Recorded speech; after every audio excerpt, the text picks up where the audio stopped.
This is a method of adjusting the ultrasonic power delivered to the tissue with a sonoblade. If the power is too high, carbonization of the tissue can occur, potentially leading to tissue damage. If the power is too weak, it may take too long to sealing the vessel and dissecting the tissues. We will explain 3 methods of adjusting ultrasonic power for the intended use, such as the hemostatic cross-sectional area and the dissection speed. You can adjust the power using the max and min buttons. Operating with the max button will cause friction with a larger amplitude, resulting in faster incisions. Operating with the min button will cause friction with a relatively smaller amplitude, which is suitable for hemostasis. Similarly, the foot switch can also adjust the operating power between max and min. When the sonoblade tip vibrates, the power differs depending on the part of the tip.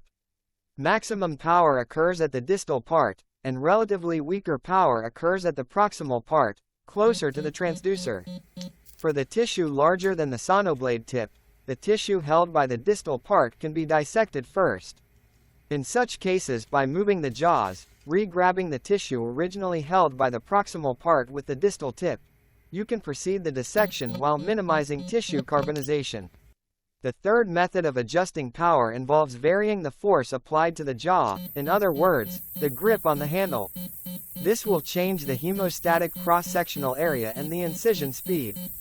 Gently pressing the jaw, thus lengthening the time for the heat from friction to spread to surrounding tissues, can broaden the hemostatic cross-sectional area. Especially when using the foot switch, the grabbing power can be controlled more precisely. By combining and applying the 3 methods of adjusting the power of the sonoblade, you can minimize tissue damage and carbonization for hemostasis and dissection. Depending on the various surgeries and situations, you can adjust the coagulation and dissection speed with different combinations and your own surgical experience and know-how.